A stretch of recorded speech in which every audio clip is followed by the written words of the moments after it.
My husband surprised me with a solitary trip to Paris. As I was getting into the taxi, our old gardener grabbed my wrist. "Ma'am, please don't go. Just trust me." I pretended to leave, but I doubled back and hid in the guest house. An hour later, a black van pulled up and I stopped breathing when I saw, "I'm glad to have you here. Follow my story until the end and comment the city you're watching from so I can see how far my story has reached." I should have known something was wrong the moment I saw the black suitcase sitting by our front door. Jared had this pleased expression on his face, like a man who'd just solved a difficult puzzle, and he kept checking his watch every few minutes. After 34 years of marriage, I knew that look. It meant he was planning something, and experience had taught me that Jared's surprises rarely worked out in my favor. "Paris, Lorene," he announced, spreading his arms wide like he was presenting me with the world itself. "Just you and me, sweetheart. A second honeymoon." I stood in our kitchen, coffee mug halfway to my lips, trying to process what he'd just said. The morning sun streamed through the windows, casting golden light across the granite countertops I'd spent months choosing 3 years ago. Everything looked normal. The same yellow curtains, the same ceramic rooster collection on the windowsill, the same husband I'd been making breakfast for since 1990. But something felt different, like the air pressure had changed. "Paris?" I repeated, setting down my mug. "Jared, we can't just drop everything and go to Paris. I have my book club on Thursday, and the Hendersons' anniversary party on Saturday, and—" "Already taken care of," he interrupted, that same satisfied smile spreading wider. "I called Linda Henderson myself, told her you weren't feeling well and needed some time away to recover." The words hit me like cold water. "You told them I wasn't feeling well?" "Jared, there's nothing wrong with me." He waved his hand dismissively. "Just a little white lie, sweetheart. Besides, you have been looking tired lately. A trip to Paris will do you good." I wanted to argue, to point out that I felt perfectly fine, but something in his tone made me hesitate. There was an edge to his voice that I'd been hearing more often lately. Impatient, almost condescending, like he was talking to a child who didn't understand adult decisions. The taxi arrived exactly at noon. I watched from the living room window as it pulled into our driveway, its yellow paint bright against the gray December sky. My suitcase, the one Jared had packed for me while I was supposedly getting ready, sat heavy in my hand. I hadn't checked what he'd put in it. Another small surrender in a marriage full of them. "Come on, Lorene," Jared called from the doorway. "We don't want to miss our flight." I took one last look around our house. 24 years we'd lived here, ever since Jared's promotion at the insurance company had made the mortgage payments possible. Every corner held memories. The living room where we'd hosted Christmas dinners, the den where I'd spent countless evenings reading while he watched television, the kitchen where I'd learned to make his mother's pot roast recipe, even though it was too salty for my taste. As I stepped outside, the December air bit at my cheeks. That's when I saw Spencer in the side garden, kneeling beside the winter roses he'd been tending for the past 15 years. Our eyes met across the frost-covered lawn, and something passed between us. A look I couldn't quite interpret. Concern, maybe, or warning. Spencer had been our gardener since 2009, when Jared decided our yard needed professional attention. Most people saw him as just the hired help, but Spencer had become something more to me over the years. He was the kind of man who noticed things. When the roses needed extra water during a dry spell, when the gutters were clogging with autumn leaves, when I seemed particularly quiet after one of Jared's criticisms about my cooking or my housekeeping, or my failure to understand whatever point he was trying to make about politics or money or the proper way to load a dishwasher. The taxi driver was loading our bags into the trunk when Spencer suddenly stood up, brushing dirt from his knees. He walked toward us with unusual urgency, his work boots crunching on the gravel driveway. "Mrs. Holloway," he called out, his voice carrying an odd note of intensity. "Spencer," I replied, surprised by his approach. Usually he kept to himself during working hours, maintaining the professional distance that Jared preferred. Ma'am, please don't go. The words stopped me cold. I turned fully to face him, noting the way his weathered hands trembled slightly, the deep creases of worry around his brown eyes. Spencer was 72 years old, a man who'd seen enough of life to know when something wasn't right. "Just trust me," he continued, stepping closer. His voice dropped to an urgent whisper. "Please, Mrs. Holloway, don't get in that car." Behind me, I could hear Jared's footsteps on the gravel, his impatience growing. "What's the problem here, Spencer?" "No problem, sir," Spencer replied quickly, but his eyes never left mine. "Just wishing Mrs. Holloway a safe trip." I felt caught between them, my husband of 34 years, and this man who'd tended our garden with such quiet dedication. There was something in Spencer's expression, a desperate sincerity that made my chest tighten with inexplicable fear. "Lorene," Jared's voice cut through my thoughts. "We need to leave now, or we'll miss our flight." I looked back at Spencer one more time. He gave me the slightest nod, as if he understood that I had to make a choice in that moment. Trust my husband's plan, or trust the instinct that was telling me something was terribly wrong. "Coming!" I called to Jared, then lowered my voice for Spencer. "I'll be fine. Take care of the roses while I'm gone." As I approached the taxi, my mind raced. 34 years of marriage had taught me to read the subtle signs of Jared's moods, and today something felt different. The forced cheerfulness, the sudden spontaneity so unlike his usually methodical nature, the way he'd arranged everything without consulting me first. It all added up to something I couldn't name, but definitely didn't like. I reached for the taxi door handle, then stopped. "Actually," I said, turning back toward Jared, "I forgot my reading glasses. You know I can't sleep on planes without them." Jared's jaw tightened almost imperceptibly. "Lorene, we don't have time." "It'll just take a minute," I insisted, already walking back toward the house. "Go ahead and get settled in the car. I'll be right back." Inside, I grabbed my glasses from the nightstand, but instead of returning to the taxi immediately, I moved to the bedroom window that faced the backyard. From there, I could see Spencer still standing by the rose garden, his attention focused on the taxi where Jared was now checking his phone with obvious agitation. Something about Spencer's warning had lodged itself in my chest like a splinter. In 15 years of working for us, he'd never interfered in our personal affairs, never offered unsolicited advice, never shown anything but polite respect for the boundary between employer and employee. For him to risk his job by trying to stop me from leaving meant he knew something I didn't. I made a decision that would change everything.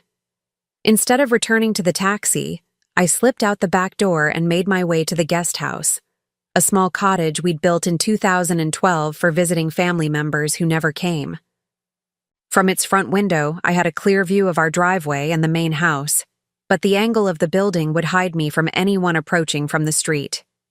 I watched as Jared grew increasingly agitated by my absence. He got out of the taxi twice, checking his phone and looking toward the house with an expression I'd never seen before. Not concern for his missing wife, but irritation at a plan going awry. When he finally went inside to find me, I heard him calling my name with growing frustration. 20 minutes later, he emerged alone, spoke briefly to the taxi driver and sent the car away. Then he pulled out his phone and made a call that lasted several minutes. I couldn't hear his words, but his body language spoke volumes, sharp gestures, pacing steps, the kind of animated conversation that suggested he was explaining a problem to someone who wouldn't be happy to hear about it. That's when I knew Spencer had been right to warn me. Whatever was supposed to happen during that trip to Paris, my absence had just disrupted it. I settled into the guest house's small armchair to wait, my heart pounding with a mixture of fear and something else, a feeling I hadn't experienced in years. For the first time in decades, I had chosen to trust my own instincts over my husband's plans, and despite the terror of not knowing what I was hiding from, there was something liberating about that choice. The afternoon stretched ahead of me like an unexplored country, full of terrible possibilities and the promise of truth. An hour later, I heard the rumble of an engine in our driveway, but it wasn't the taxi returning. This was something heavier, more substantial. I moved to the window and felt my blood turn to ice when I saw what was parked outside our house. A black van with tinted windows sat in the exact spot where the taxi had been. The black van sat in our driveway like a predator that had found its prey. From the safety of the guest house window, I watched as two men emerged from the vehicle, both wearing dark clothes that seemed deliberately unremarkable. They moved with the kind of casual confidence that comes from having done something many times before, and that thought sent ice through my veins. The first man was tall and lean, probably in his 40s, with graying hair and the kind of forgettable face you'd pass on the street without a second glance. But it was the second man who made my breath catch in my throat. Even from a distance, I recognized the stocky build and carefully styled brown hair that Jared's best friend Marcus had been sporting since college. Marcus, who'd been the best man at our wedding, who'd spent countless evenings in our living room watching football and complaining about his ex-wife's alimony payments. Marcus, who was now walking toward my front door carrying a large black case that looked suspiciously like the kind professionals used for delicate equipment. I pressed myself against the window frame, trying to make sense of what I was seeing. Why was Marcus here when I was supposed to be on a plane to Paris with Jared? And who was the stranger with him? The questions multiplied in my mind like bacteria in a petri dish, each one more unsettling than the last. Jared met them at the front door, and even from my hiding spot 50 feet away, I could see the tension in his posture. He gestured impatiently toward the street, then ushered both men inside quickly, like he was worried about neighbors seeing them. The front door closed with a finality that made my stomach clench. For the next 30 minutes, I sat in the guest house's uncomfortable wicker chair, straining to hear any sound from the main house. Occasionally, I caught glimpses of movement through our living room windows, shadows passing back and forth, the suggestion of people working on something that required them to move furniture around. At one point, I saw the stranger setting up what looked like a tripod near our fireplace, though I couldn't make out what he was mounting on it. The winter sun was beginning its early descent when Spencer appeared at the guest house door. I nearly jumped out of my skin at his gentle knock, having been so focused on watching the main house that I'd forgotten about everything else. "Mrs. Holloway," he said softly when I cracked the door open. "Are you all right?" I let him inside, grateful for the solid presence of another human being who seemed to be on my side. Spencer looked older in the afternoon light, more fragile somehow, but his eyes were sharp with concern and something else, a kind of grim determination I'd never seen in him before. "Spencer, what's happening? Why did you tell me not to go?" He ran a weathered hand through his thinning gray hair, a gesture I'd seen him make countless times when he was trying to find the right words to explain something complex. "Ma'am, I've been working around this house for 15 years. I've learned to notice things, to pay attention when something doesn't seem right." "What kind of things?" Spencer moved to the window, peering cautiously toward the main house. "Your husband's been making a lot of phone calls lately. Calls he doesn't want you to overhear. I work in the garden, Mrs. Holloway. People forget I'm there, and sound carries through open windows." My mouth went dry. "What kind of calls?" "Calls about you, ma'am. About your mental state." The words hit me like a physical blow. "My mental state? Spencer, there's nothing wrong with my mental state." "I know that, Mrs. Holloway. You're one of the sharpest people I've ever met, but I've heard him talking to doctors, to lawyers, using words like declining and early onset and dangerous to herself." I sank into the chair, my legs suddenly unable to support me. "That's impossible. Jared would never. We've been married for 34 years. He loves me." Spencer's expression was gentle but firm. "Ma'am, with respect, love doesn't make a man lie to medical professionals about his wife's condition, and it doesn't make him research private psychiatric facilities that specialize in long-term care for patients with diminished capacity." The room seemed to tilt around me. "Psychiatric facilities? I'm sorry, Mrs. Holloway. I know this is hard to hear." But 3 weeks ago, I was trimming the hedges outside his office window when he had a long conversation with someone from a place called Millbrook Manor. It's a private facility about 2 hours north of here. Very expensive. Very discreet. I tried to process what Spencer was telling me, but my mind kept rejecting the information like an immune system fighting off infection. Jared researching psychiatric facilities. Jared telling doctors I was mentally declining. It was absurd, impossible, completely contrary to everything I believed about our marriage. But why? I whispered. Even if what you're saying is true, why would he want to? To put me away. Spencer was quiet for a long moment, his attention fixed on the main house. Mrs. Holloway, you inherited a substantial amount of money when your parents died 5 years ago, didn't you? The question seemed to come from nowhere, but I nodded. $2 million. My father was very careful with his investments, and my mother never spent money on anything unnecessary. But Jared knows about that. We put it in a joint account. Actually, ma'am, you didn't. I stared at him. What do you mean? I mean the money is still in your name only. I know because I helped you carry some of the paperwork in from your car last month when you came back from the bank. Some of it fell out of your folder, and I couldn't help but see the account statements as I picked them up. My mind raced back to that afternoon. I'd been meeting with our financial advisor about updating our investment portfolio, and yes, I remembered carrying a stack of papers. I also remembered Spencer helping me with my packages when I struggled with the front door. At the time, I'd been grateful for his assistance. Now, I realized it might have saved my life. $2 million, Spencer continued carefully, is a lot of money, especially for a man who's been struggling with gambling debts for the past 2 years. The world stopped spinning. Gambling debts? I'm sorry, Mrs. Holloway. I probably shouldn't say anything, but I've seen the letters. The ones that come in unmarked envelopes that he picks up from the mailbox himself. The ones that make his hands shake when he reads them. I felt something cold and sick spreading through my chest. How much does he owe? Spencer's silence was answer enough. Through the guest house window, we watched as Marcus and the stranger carried several pieces of equipment back to the van. Whatever they'd been doing inside our house, they were apparently finished.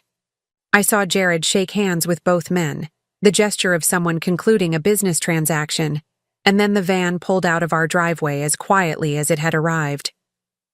Mrs. Holloway, Spencer said quietly, I think you need to see what they did in there.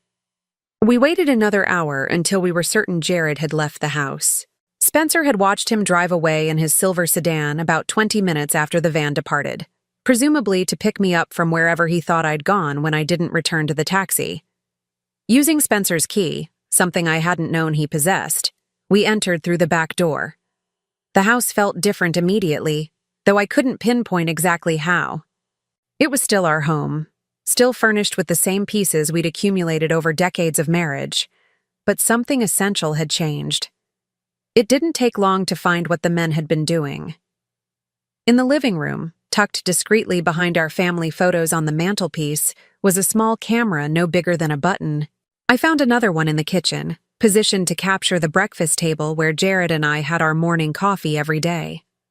A third was hidden in our bedroom, angled to record our bed and the adjoining bathroom door.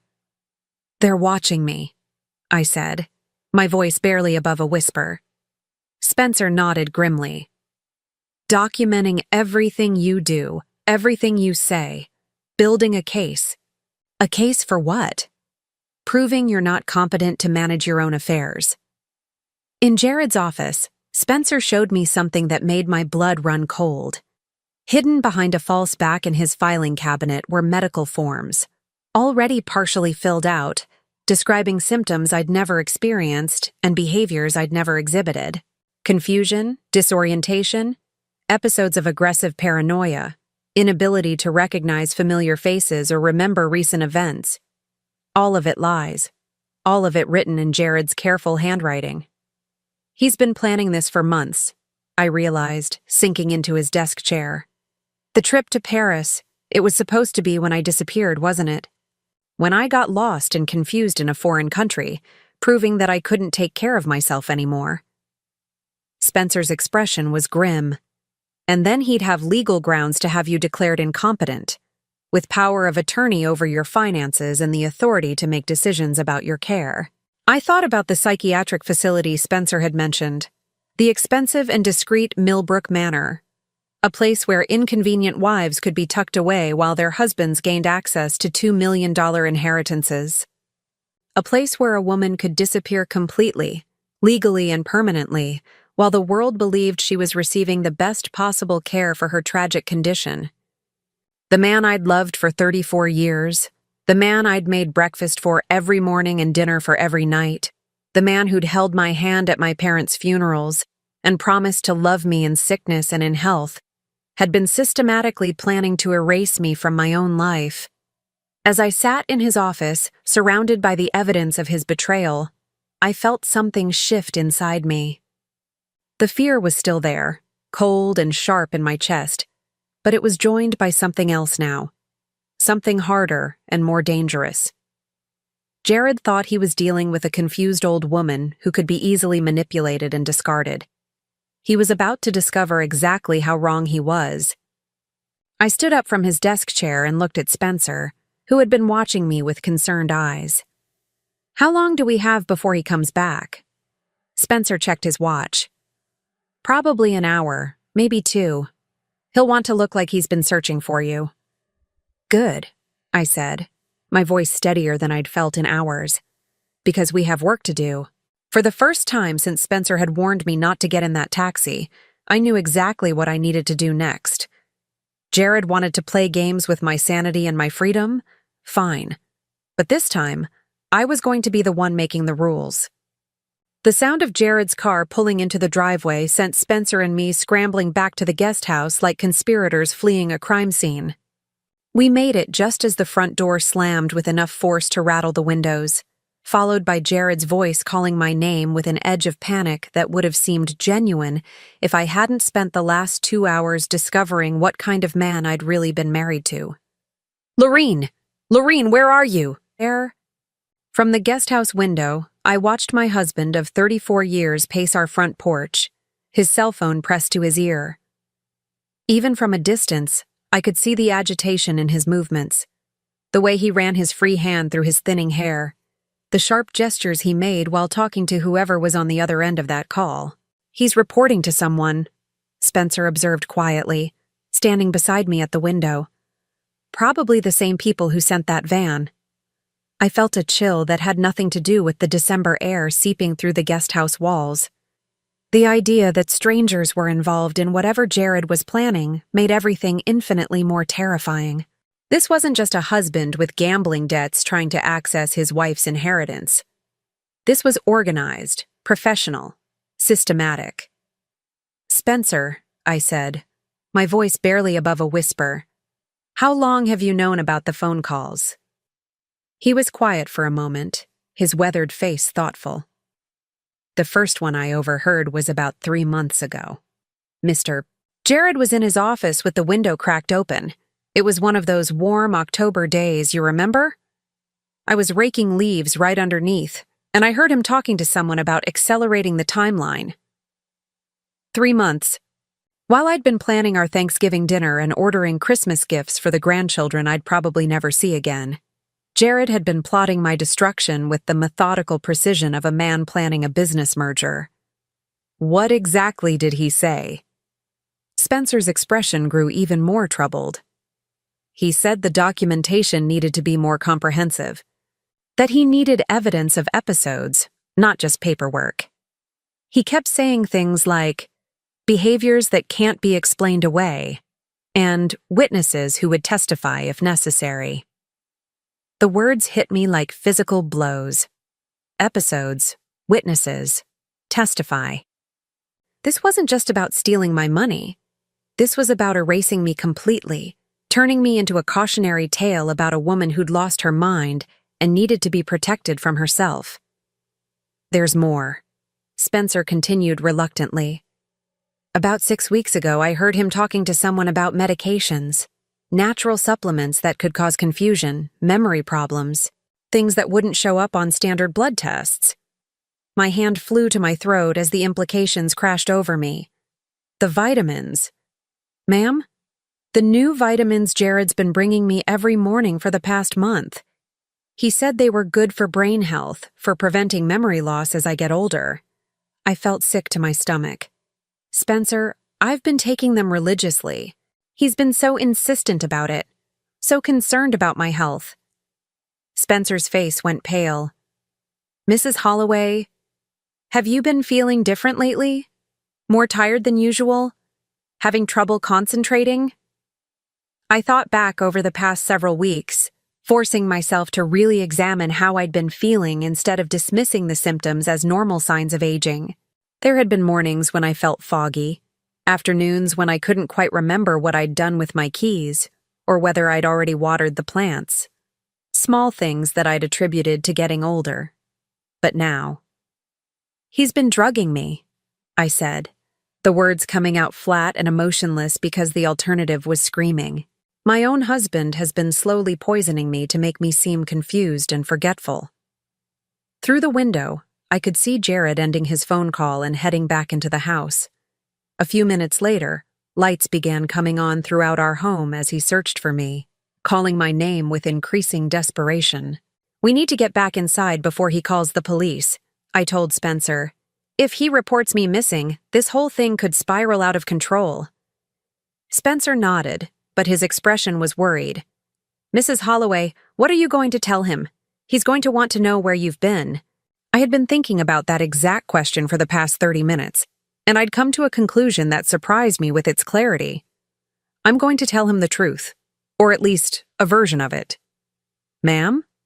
I'm going to tell him that I suddenly felt dizzy and confused when we got to the airport, that I couldn't remember why we were going to Paris or even where Paris was, that I panicked and took a taxi home, but I've been sitting in the guest house for the past few hours trying to piece together what happened to me. Spencer stared at me. You're going to pretend to have the symptoms he's been trying to create. Exactly. If Jared thinks his plan is working ahead of schedule, he might get careless, reveal more than he intends to. And meanwhile, we document everything. It was a dangerous game, pretending to lose my mind while secretly maintaining perfect clarity. But it was the only way I could think of to stay one step ahead of whatever Jared was planning. If he believed I was already showing signs of serious mental decline, he might accelerate his timeline, and in doing so, make mistakes that would expose the full scope of his conspiracy. Spencer and I agreed that he would continue working in the garden as if nothing had happened, keeping his eyes and ears open for any further developments. Meanwhile, I would return to the house and begin the most challenging performance of my life. I found Jared in our bedroom, sitting on the edge of our bed with his head in his hands. When I knocked softly on the doorframe, he looked up with an expression of such relief that for a moment, I almost forgot what I'd discovered about him. Lorene! Thank God, where have you been? I've been worried sick. I let my voice trail off, adding a note of confusion that wasn't entirely feigned. Jared, I don't understand what happened. We were at the airport, and suddenly I couldn't remember why we were there. He stood up quickly, crossing the room to take my hands in his. His touch felt different now, not comforting, but calculating. What do you mean, sweetheart? Paris, I said, shaking my head as if trying to clear it. You kept saying we were going to Paris, but I couldn't remember booking a trip. I couldn't remember wanting to go anywhere. And then when we got to the airport, I looked at all those people and all those signs, and I got so scared. Jared's eyes sharpened with what looked like professional interest. Scared of what? I don't know. Everything. Nothing. I felt like I was in a place I'd never seen before, surrounded by strangers, and I couldn't understand why you were trying to make me get on an airplane. I sat down heavily on our bed, putting my head in my hands. I took a taxi home, but then I couldn't remember where I'd put my house keys. I've been sitting in the guest house all afternoon, waiting for you to come home and explain what's happening to me. The silence that followed was so complete I could hear the grandfather clock ticking in the hallway downstairs. When I looked up, Jared was staring at me with an expression I'd never seen before. Not concern or love or even confusion, but something that looked almost like satisfaction. "Sweetheart," he said, his voice taking on the gentle, patronizing tone people use with small children or very sick people. "I think you might be more tired than we realized. Maybe we should make an appointment with Dr. Morrison, have him take a look at you." Dr. Morrison, who had been our family physician for the past 15 years, and who would undoubtedly find nothing wrong with me because there was nothing wrong with me. Which meant Jared was planning to take me somewhere else, to one of the doctors Spencer had mentioned, the ones who specialized in finding problems that didn't exist. "Do you think that's necessary?" I asked, letting a note of fear creep into my voice. "Maybe I just need some rest." "Maybe," Jared agreed, but I could see the wheels turning behind his eyes. "But Laureen, what you're describing, the confusion, the memory problems, the disorientation, these could be signs of something serious. Something serious, like early-onset dementia or Alzheimer's, or any number of conditions that would require long-term specialized care. The kind of care provided by expensive private facilities like Millbrook Manor." "I'm scared, Jared," I said. And for once, I didn't have to fake the emotion in my voice. He sat down beside me and put his arm around my shoulders, pulling me close in what should have been a comforting gesture. Instead, it felt like being embraced by a snake. "Don't be scared, sweetheart. I'm going to take care of everything.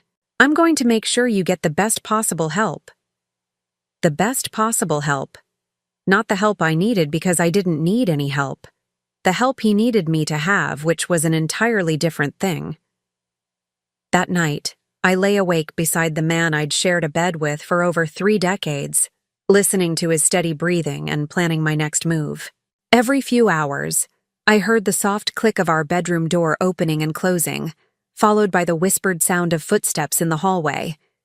Jared was checking on me, making sure I was still there, still under his control. Around 3 in the morning, I heard him talking quietly on the phone in his office downstairs. The conversation lasted nearly an hour, and when he finally returned to bed, he smelled faintly of cigarettes, a habit he'd supposedly given up years ago, but apparently resumed under stress.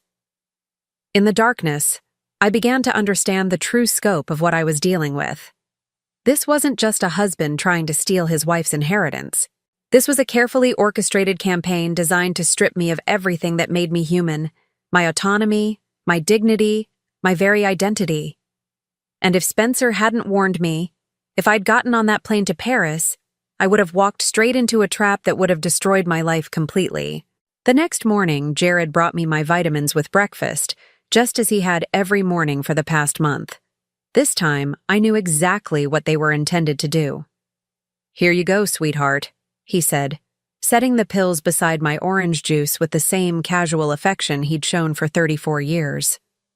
"These will help with your energy levels." I palmed the pills instead of swallowing them, waiting until he left for his morning shower before spitting them into a tissue. Later, when I was certain he was gone, I would give them to Spencer, who had offered to take them to someone he knew who could have them analyzed. As I sat at our breakfast table, surrounded by the familiar comfort of our morning routine, I realized that everything I'd believed about my life had been a carefully constructed illusion. The loving husband, the secure marriage, the peaceful retirement we'd been planning, none of it had been real. But unlike the victim Jared thought he was creating, I was not confused, not helpless, and certainly not willing to disappear quietly into whatever nightmare he had planned for me. The war for my life had begun, and I intended to win it. The pills Spencer took for analysis came back exactly as we'd suspected, a cocktail of supplements laced with mild sedatives and cognitive suppressants that would cause exactly the symptoms Jared claimed to be concerned about. Memory fog, confusion, difficulty concentrating. Nothing that would show up on a routine blood test, but enough to make a 64-year-old woman seem like she was experiencing the early stages of dementia. The person who analyzed these says they're actually quite sophisticated, Spencer told me as we sat in the guest house 3 days later. Whoever formulated this knew exactly what they were doing. The dosages are calculated to create symptoms without causing obvious harm. I stared at the small plastic bag containing the evidence of my husband's betrayal. How long would it take for these to clear my system? About a week? Maybe less if you drink plenty of water and get some exercise. A week. For 7 days, I would need to continue pretending to experience symptoms that were slowly fading from my system while documenting everything Jared did and said. It was like being an undercover agent in my own home, gathering evidence against the man who'd promised to love and honor me until death do us part. The irony wasn't lost on me. Death would indeed part us. He was just trying to arrange it differently than we'd planned. "Mrs. Holloway," Spencer said carefully, "there's something else you need to know." I looked up from the pills, noting the grim expression on his weathered face. In the past few days, Spencer had become my anchor in a world that had turned completely upside down. His steady presence and unwavering loyalty were the only things keeping me sane as I navigated the minefield my life had become. "What is it?" "I did some research on that place I mentioned, Millbrook Manor. It's not just expensive, it's exclusive. They specialize in long-term care for patients whose families want discretion." "What kind of discretion?" Spencer pulled out a small notebook where he'd been recording everything we'd discovered. "The kind where patients check in but their families rarely visit, where medical records are kept confidential and communication with the outside world is strictly controlled for the patient's own good." The temperature in the guest house seemed to drop 10 degrees. "You're talking about a place where people disappear." "I'm talking about a place where inconvenient relatives can be stored indefinitely while their families gain control of their assets, all perfectly legal, all documented as necessary medical care." I felt something cold and sharp twist in my stomach. Jared hadn't just been planning to steal my inheritance, he'd been planning to erase me from existence entirely. A living death that would allow him to access my $2 million while maintaining the sympathetic image of a devoted husband caring for his tragically ill wife. "How much does a place like that cost?" Spencer consulted his notebook. "About $8,000 a month for basic care. More if the patient requires special handling or additional security measures." $8,000 a month. Even with my inheritance, that would add up quickly. Unless Jared was planning for my stay to be relatively short. The thought made my hands shake as I considered the implications. Perhaps the plan wasn't just confinement. Perhaps it was something far worse, disguised as natural deterioration in a patient with advancing dementia. "Spencer, I need you to help me with something." "Anything, Mrs. Holloway." "I need to search Jared's office more thoroughly. If he's been planning this for months, there has to be more documentation. Financial records, correspondence, maybe even a timeline." Spencer nodded. "He goes to his poker game every Thursday night. Stays out until at least midnight." Thursday night. 2 days away. It would give me time to prepare, to think through exactly what I was looking for and how to find it without leaving any trace of my search. That afternoon, I continued my performance as a confused and frightening wife. When Jared came home from work, I met him at the door with a story about forgetting how to use the washing machine, standing in the laundry room for an hour trying to remember which button to push. "It's okay, sweetheart," he said, his voice full of practiced patience. "These things happen. Why don't you let me handle the laundry from now on?" Another small surrender of independence. Another piece of evidence that I couldn't manage basic household tasks. I wondered how many of these moments he was documenting, building his case piece by piece. "Jared," I said, letting my voice tremble slightly. "I'm scared. What's happening to me?" He guided me to the living room sofa, settling beside me with the kind of tender concern that would have melted my heart a week ago. Now it made my skin crawl. "I've been thinking about that, Lorene. I made an appointment for you with a specialist. Dr. Harrison comes highly recommended for patients with memory issues." "Dr. Harrison, not Dr. Morrison," our longtime family physician who might actually give me a clean bill of health, a specialist who undoubtedly already knew what diagnosis Jared wanted him to provide. When? Tomorrow afternoon. Just a consultation, nothing to worry about. Tomorrow. They were moving faster than I'd expected, which meant I was running out of time to gather evidence. If Dr. Harrison declared me mentally incompetent, Jared could have me committed to Millbrook Manor within days. That night, after Jared fell asleep, I slipped out of bed and made my way carefully downstairs to his office. Using the small flashlight I'd hidden in my bathrobe pocket, I began a systematic search of every drawer, every file, every space where he might have hidden additional documentation. What I found was worse than anything Spencer and I had imagined. In a locked drawer, opened with a hairpin technique Spencer had taught me earlier, I discovered a complete dossier on my mental health dating back 6 months. Detailed notes about my supposed episodes of confusion, memory lapses that had never happened, aggressive outbursts I'd never had. All of it carefully documented in Jared's handwriting, with dates and times and witnesses. Marcus had apparently been helping with the documentation, providing corroborating testimony about my declining condition. According to these files, I'd had 3 separate incidents in the past month where I'd become violent and irrational, threatening both Jared and Marcus with kitchen knives. It was pure fiction, but it was meticulously crafted fiction that would be extremely difficult to disprove. I found correspondence with Millbrook Manor going back 4 months, including a detailed care plan and financial arrangements. The initial payment alone was $50,000, with monthly fees of $8,000 thereafter. Jared had already signed the contracts, but it was the file labeled Timeline that made my blood run cold. Phase 1. Establish pattern of cognitive decline through documentation and witness testimony. Status: complete. Phase 2. Medical evaluation confirming dementia diagnosis. Status: scheduled for December 15th. December 15th. Tomorrow. Phase 3. Emergency commitment following violent episode. Status: prepared. Phase 4. Transfer to long-term care facility. Status: arrangements complete. Phase 5. Access to inheritance and insurance proceeds. Status: pending. Insurance proceeds. I flipped through more pages until I found what I was looking for. A life insurance policy I'd never known existed, taken out in my name 18 months ago. The beneficiary was listed as my beloved husband, Jared, and the payout was $1 million. My hands shook as I photographed each page with the small digital camera Spencer had given me. Jared wasn't just planning to have me committed to Millbrook Manor. He was planning for me to die there, making it look like the natural progression of a tragic illness while he collected both my inheritance and my insurance money. $3 million total, enough to pay off his gambling debts and fund a very comfortable retirement.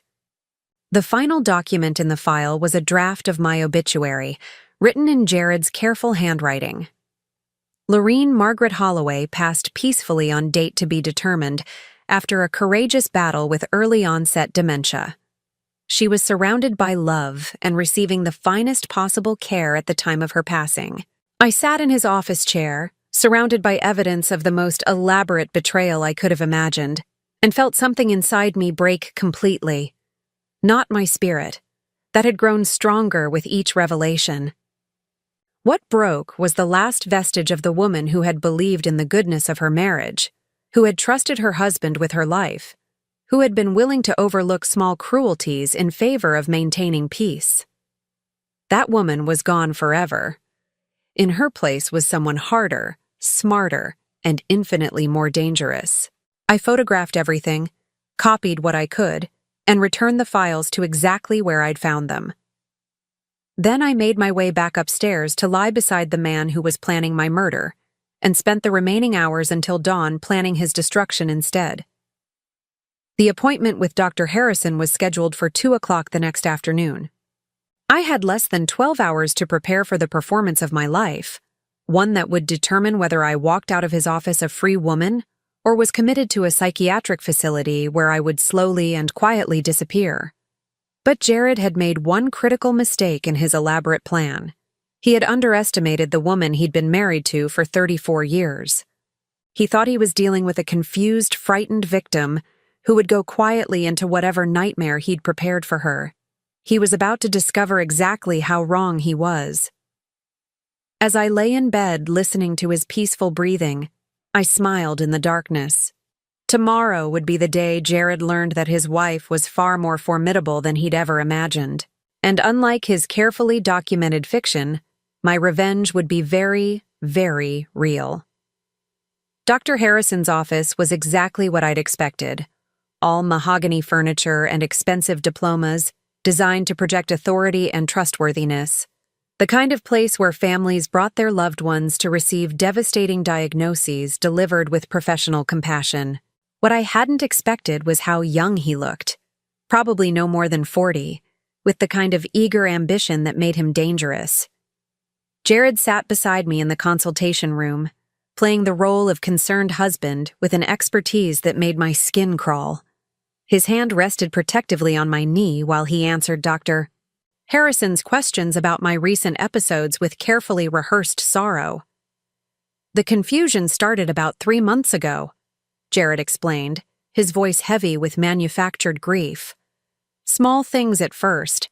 She'd forget conversations we'd had, lose track of time, get lost driving to places she's been going for years. Dr.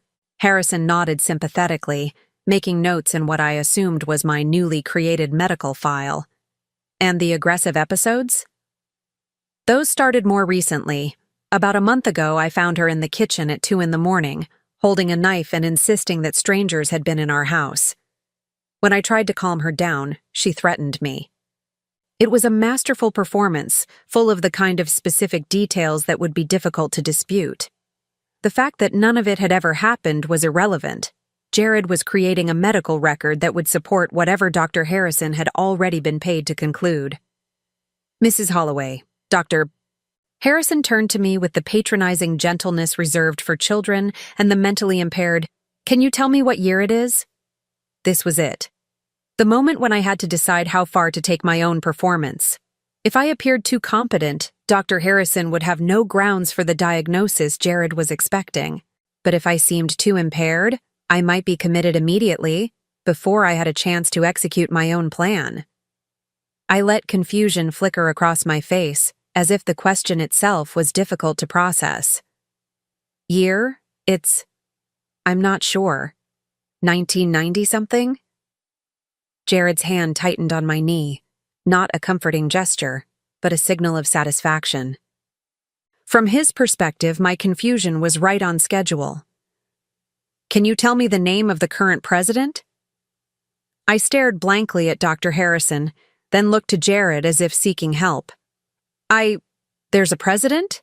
Of what? Dr. Harrison exchanged a meaningful glance with my husband. Mrs. Holloway, do you know where you are right now? I think. Is this a hospital? Jared said we were going shopping, but this doesn't look like a store. I let my voice take on the querulous tone of someone genuinely confused and frightened. I want to go home now. I don't like it here. What followed was an hour of psychological tests that I failed with carefully calculated precision. I couldn't remember 3 simple words after 5 minutes. I couldn't draw a clock face with the numbers in the right places. I became agitated when asked to perform basic arithmetic, claiming that numbers didn't make sense anymore. Through it all, Jared sat beside me like a devoted husband bearing witness to his wife's tragic decline. He provided additional details about my condition when prompted, each one more damaging than the last. According to him, I'd been wandering the neighborhood at night, forgetting to turn off appliances, becoming violent when corrected about obvious mistakes. The hardest part, Jared told Dr. Sao, Harrison while I sat staring vacantly at the wall, is that she still has moments of clarity, times when she seems almost like her old self. But they're getting rarer. Dr. Harrison nodded knowingly. That's very typical of early-stage dementia. The progression isn't always linear. Early-stage dementia. There it was. the diagnosis that would destroy my life, delivered with the same casual professionalism someone might use to discuss the weather. "What are our options?" Jared asked, his voice carefully modulated to suggest a man grappling with impossible choices. Given the severity of her symptoms and the documented episodes of violence, I would strongly recommend immediate residential care. Patients at this stage often benefit from a structured environment with 24-hour supervision. "You mean a nursing home?" "Something more specialized. There's an excellent facility called Millbrook Manor that deals specifically with cases like your wife's. They have experience with patients who exhibit aggressive tendencies alongside cognitive decline." I felt a chill of genuine terror as the trap closed around me with surgical precision. Everything was proceeding exactly according to Jared's timeline. In less than an hour, Dr. Harrison would sign commitment papers that would give Jared legal authority to have me transported to Millbrook Manor against my will. But I had one advantage that neither of them knew about: the small digital recorder hidden in my purse, documenting every word of their conspiracy. "Doctor," I said suddenly, my voice taking on a note of desperate clarity that made both men turn toward me. "I need to tell you something important." Jared's hand clamped down on my arm, his fingers digging in hard enough to leave bruises. "Lorene, sweetheart, you're confused." "No," I insisted, pulling away from him with more strength than he expected. "I'm not confused. Not about this. Doctor, my husband has been putting things in my food, pills that make me feel sleepy and strange." Dr. Harrison's expression didn't change, but I caught the barely perceptible glance he exchanged with Jared. "Mrs. Holloway, paranoid ideation is very common in patients with your condition. The feeling that loved ones are trying to harm you is actually one of the classic symptoms of advancing dementia." "It's not paranoid if it's true," I said, reaching into my purse with shaking hands. "I have proof." What I pulled out wasn't the recorder, which I needed to keep hidden for now, but the plastic bag containing the pills Spencer had analyzed. I set it on Dr. Harrison's desk with a satisfying thud. "These are the vitamins my husband has been giving me every morning for the past month. I had them tested at an independent laboratory. They contain sedatives and cognitive suppressants that would cause exactly the symptoms you've been documenting." The silence that followed was so complete I could hear the air conditioning humming in the walls. Jared's face had gone white, while Dr. Harrison stared at the pill bag as if it were a venomous snake. "Lorene," Jared said carefully, "where did you get those pills tested? You've been at home with me every day." "Not every day, Jared. Not every hour. And I haven't been as confused as you thought I was." I stood up from my chair, feeling steadier and more clear-headed than I had in months. The fog that had been clouding my thoughts for weeks was finally lifting, replaced by a crystalline clarity that made everything sharp and bright. "Dr. Harrison," I continued, "I'm curious about something. How much did my husband pay you to provide a specific diagnosis today? And how long have you been working with Millbrook Manor to provide them with patients whose families want them? Disappeared?" Dr. Harrison's professional composure cracked for just a moment, long enough for me to see the guilt and fear underneath. "Mrs. Holloway, I think you're having another episode. Perhaps we should continue this evaluation another time, when you're feeling more settled."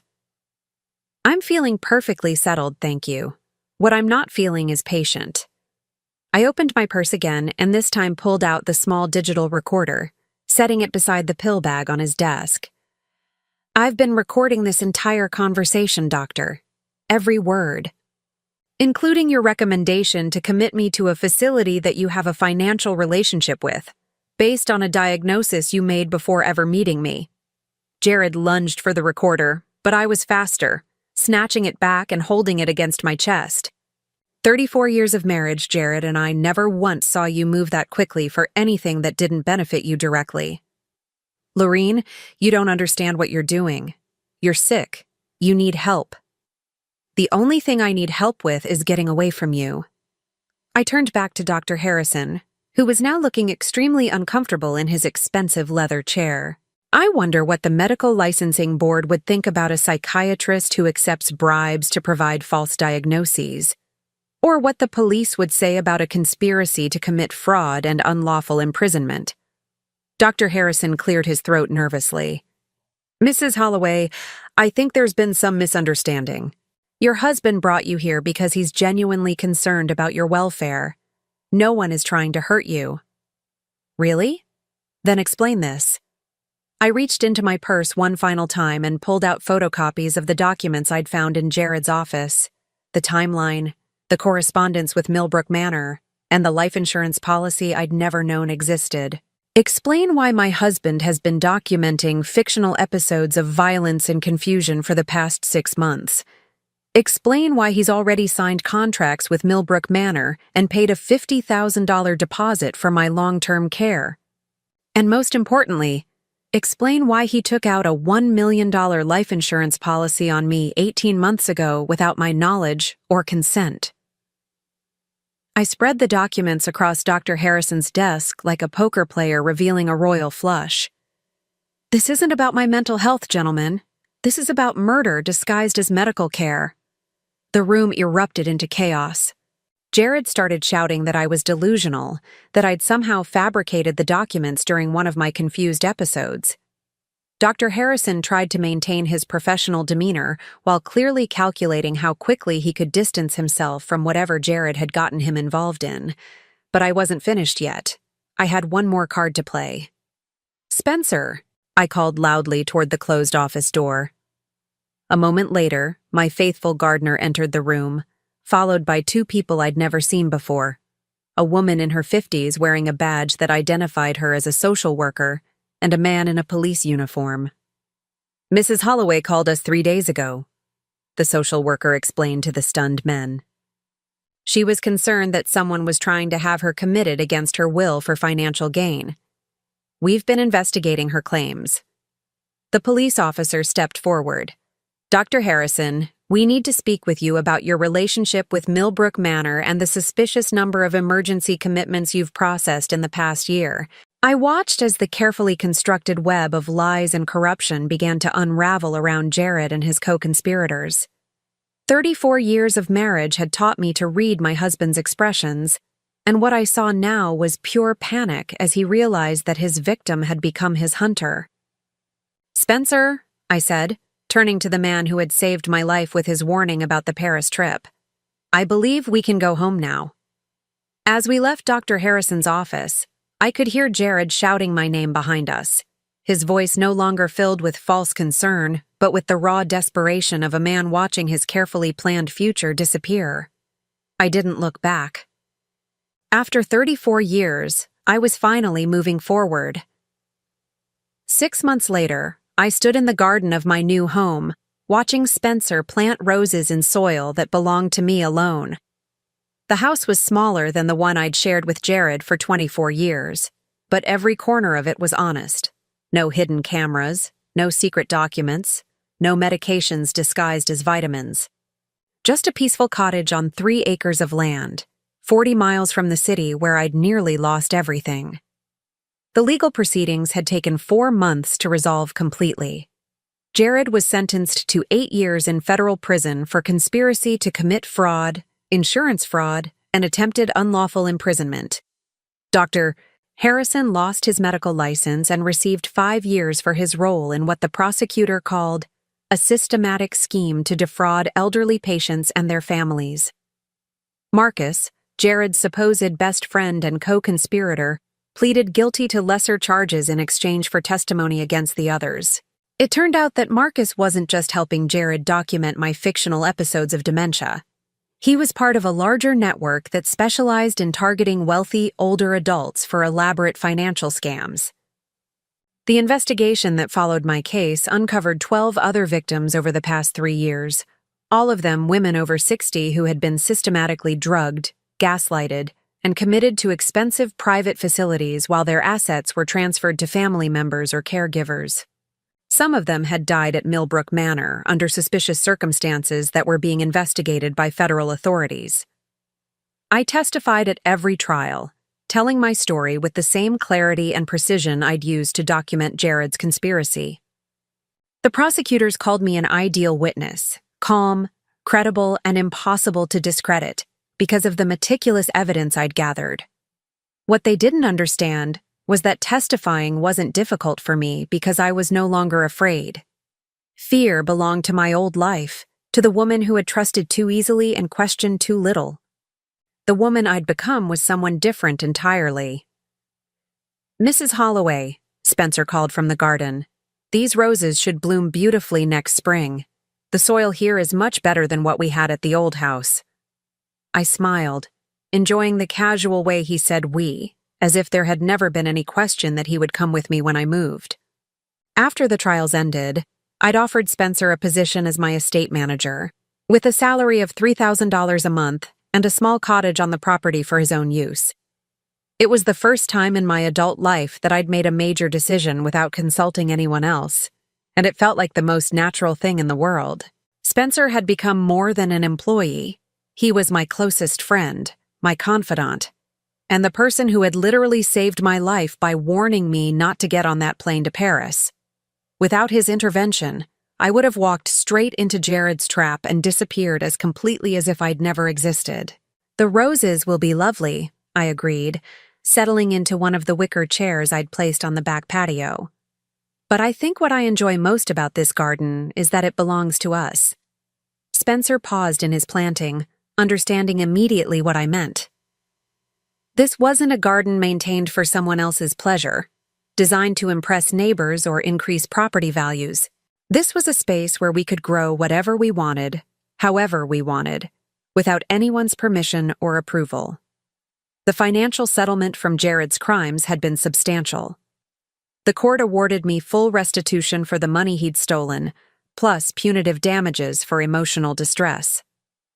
My inheritance was intact, supplemented now by the proceeds from selling our old house and everything in it that I didn't want to keep.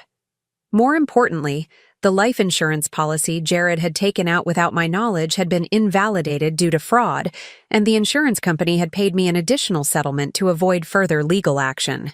I was, by any measure, a wealthy woman, wealthy enough to live exactly as I chose for the rest of my life.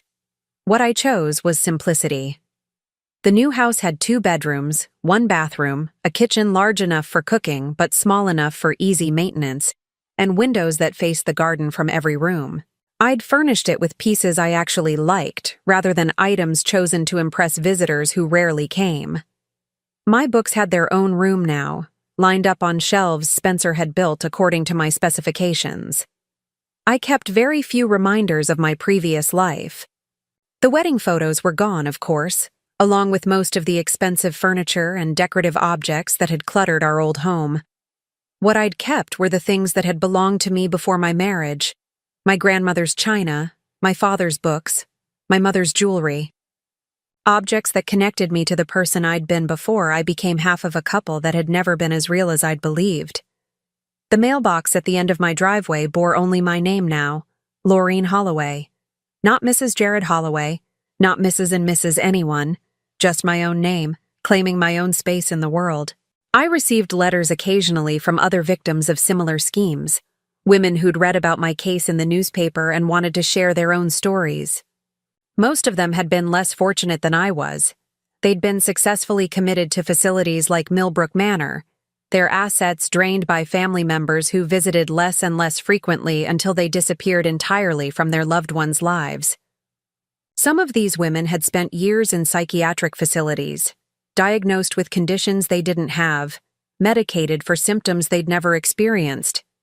Their families had them declared legally incompetent while systematically liquidating their assets, always with the explanation that the money was needed for specialized care. I'd started a small foundation to provide legal assistance for elder abuse victims, funding it with a portion of my settlement money. It wasn't enough to undo the damage that had been done to so many people, but it was a start. Spencer helped me manage the foundation's correspondence, screening requests for assistance and helping me identify cases where intervention might make a difference. The work gave my life a purpose I'd never had during my marriage. For 34 years, I'd defined myself through my relationship to Jared, as his wife, his support system, his partner in the life he'd designed for us both.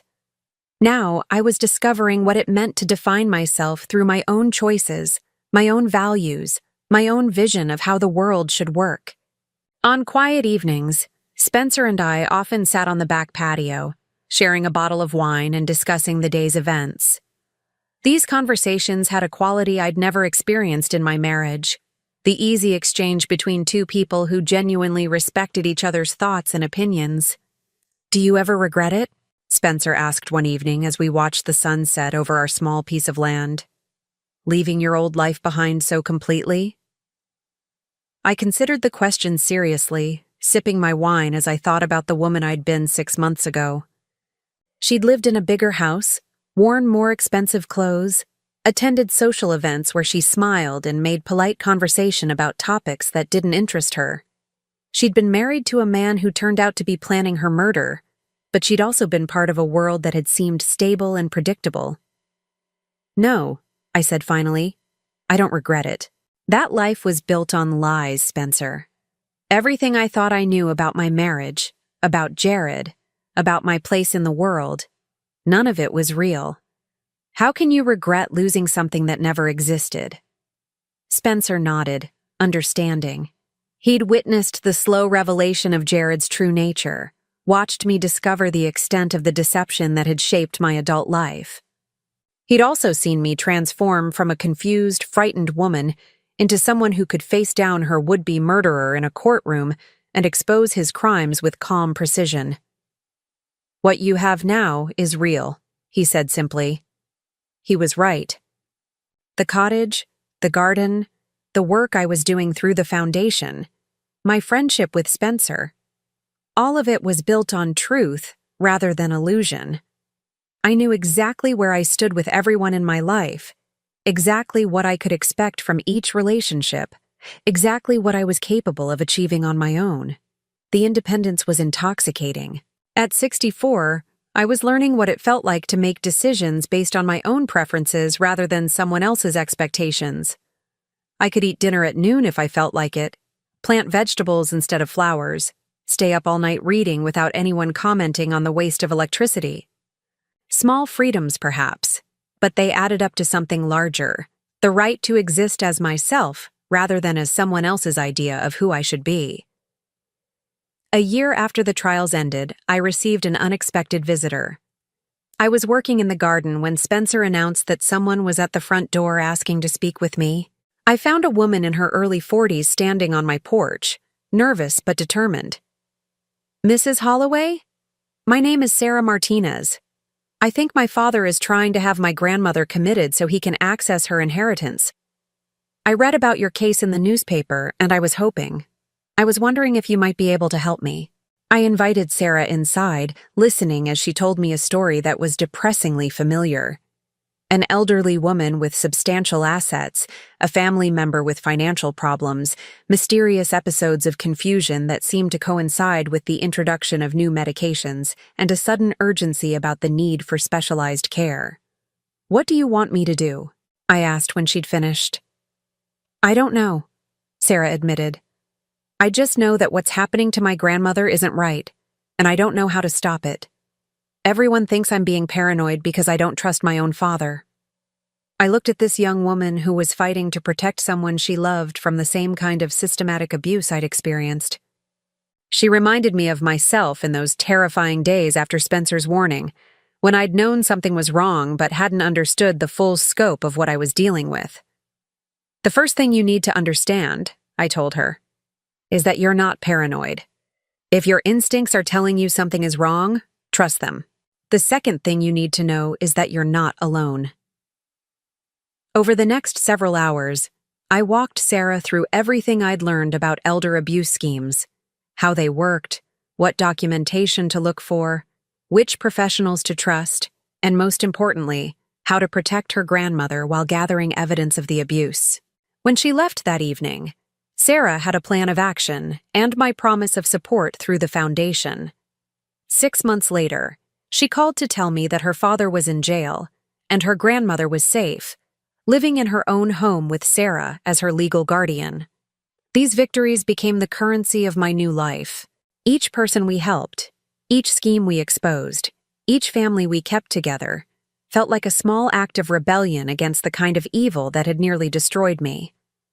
I couldn't undo what had been done to me, but I could use my experience to prevent the same thing from happening to others. Spencer and I developed a routine that suited us both. Mornings in the garden, afternoons working on foundation business, evenings reading or talking or simply enjoying the peace of our shared space.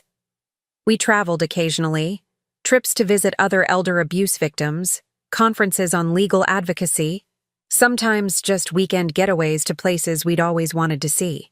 I was happier at 65 than I'd ever been at 35, or 45 or 55.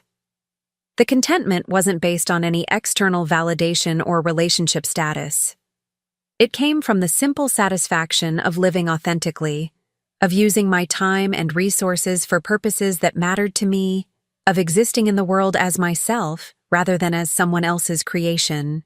On the second anniversary of the day Spencer had warned me not to go to Paris, we held a small celebration in the garden.